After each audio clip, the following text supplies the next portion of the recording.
Top quality और consistent performance के लिए सिर्फ सिल्वर पंप्स एंड मोटर्स, नाम याद रखना।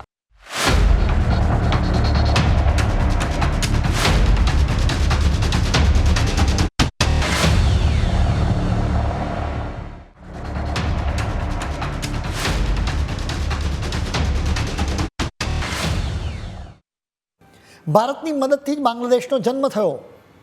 એટલું જ નહીં, બાંગ્લાદેશ નામનો દેશ બન્યો ત્યારથી ભારત જ એને પૂરેપૂરી મદદ કરે છે. ભારત કોઈ જાતની શરત કે ફાયદો જોયા વિના બાંગ્લાદેશને મદદ કરતું આવ્યું છે. બાંગ્લાદેશને પોતાનો ભાઈ માનીને ભારત એને વેપાર કરવામાં મદદ કરતું રહ્યું હતું. આપણે બાંગ્લાદેશની ટ્રક્સને આપણા રસ્તાઓ પર ચાલવા દીધી. એટલું જ નહીં, તેમનો માલ સામાન આપણા બંદરોથી એક્સપોર્ટ થવા દીધો. એટલે કે કોઈ શરત વિનાની આ દોસ્તી હતી.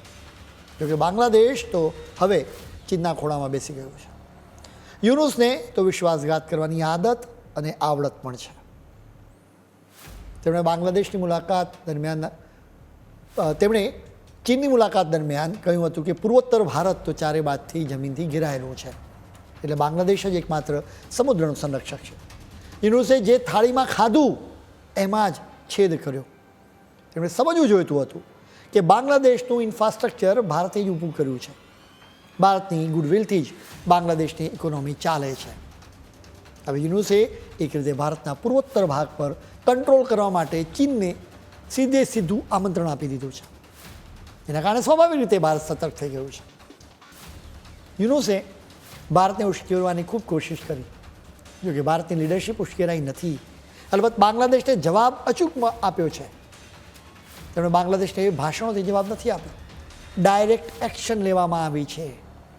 ભારત સરકારે બાંગ્લાદેશને આપવામાં આવેલી ટ્રાન્સશિપમેન્ટ સુવિધાને પાછી ખેંચી લીધી છે. ટ્રાન્સશિપમેન્ટ એટલે કે એક દેશમાંથી માલ સામાન બીજા દેશમાં પહોંચાડવા માટે ત્રીજા જ કોઈ દેશના પોર્ટ કે એરપોર્ટ કે રોડનો ઉપયોગ કરવો. બાંગ્લાદેશ અત્યાર સુધી ભારતના રસ્તાઓનો ઉપયોગ કરીને બીજા દેશોમાં નિકાસ કરતું હતું. બાંગ્લાદેશે શા માટે ભારત પાસેથી ટ્રાન્સશિપમેન્ટ ફેસિલિટી લેવી પડી એ સવાલ થવો વ્યાજબી છે. આપણા પાડોશી ભૂતાન અને નેપાળ બાંગ્લાદેશની સાથે સીધા જોડાયેલા નથી. મ્યાનમારના કેસમાં ખૂબ જ થોડોક ભાગ જ બાંગ્લાદેશની સાથે જોડાયો છે. જોકે એ ભાગમાં કોઈ જ પોર્ટ પણ નથી. એટલે જ ભારતે આ દેશોની સાથે વેપાર કરવા માટે બાંગ્લાદેશને રસ્તો આપ્યો. બાંગ્લાદેશ ભારતના રસ્તે જ નેપાળમાં સામાન મોકલતું હતું. એ જ રીતે નેપાળ ભારતના રસ્તે જ બાંગ્લાદેશમાં સામાન પહોંચાડતું હતું.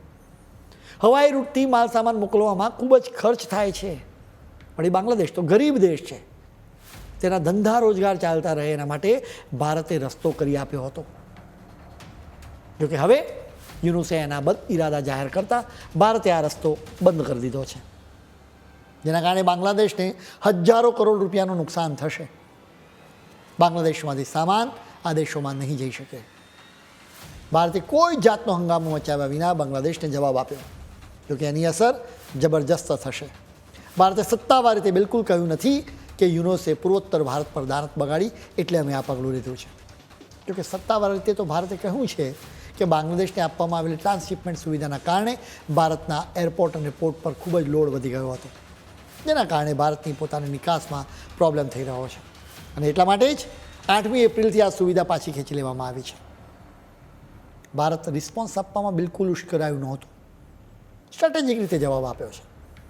હવે બાંગ્લાદેશની ટ્રક ભારતના હાઈવેનો ઉપયોગ નહીં કરી શકે, જેની સૌથી વધુ અસર બાંગ્લાદેશના ટેક્સટાઇલ ક્ષેત્ર પર પડશે, જ્યાં લાખો બાંગ્લાદેશીઓએ આ ટેક્સટાઇલ વિકસાવી છે અને બાંગ્લાદેશીઓ ત્યાં કામ કરી રહ્યા છે.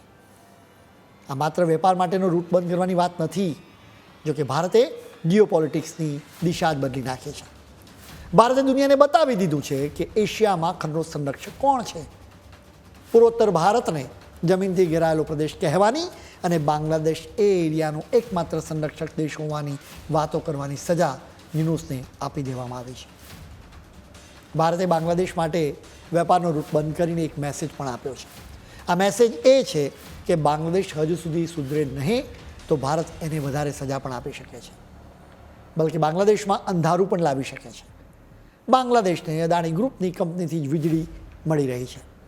આ કંપનીને ચૂકવવા માટે બાંગ્લાદેશની પાસે રૂપિયા પણ નથી. એટલે અદાણીની કંપનીએ બાંગ્લાદેશની વીજળી સપ્લાય ઘટાડીને અડધો કરી દીધો છે. જોકે હવે ફરી પાવર સપ્લાય શરૂ કરી દેવામાં આવ્યો છે. યુનુસનો દેશ કંગાળ થઈ ચૂક્યો છે. આમ છતાં એ ભારતની વિરુદ્ધ ઘુરકિયા કાઢે છે.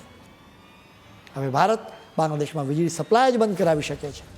એટલું જ નહીં, ભારત એનાથી એક ડગલું આગળ વધીને ભારતમાં રહેતા બાંગ્લાદેશીઓને તેમના વતનમાં પાછા મોકલી શકે છે. જોકે મોટી સંખ્યામાં બાંગ્લાદેશીઓને તેમના દેશમાં પાછા મોકલવામાં આવે તો એનાથી એમની હાલત વધુ ખરાબ થઈ શકે છે. કેમ કે એક તો બાંગ્લાદેશના લોકોની પાસે કોઈ કામ જ નથી.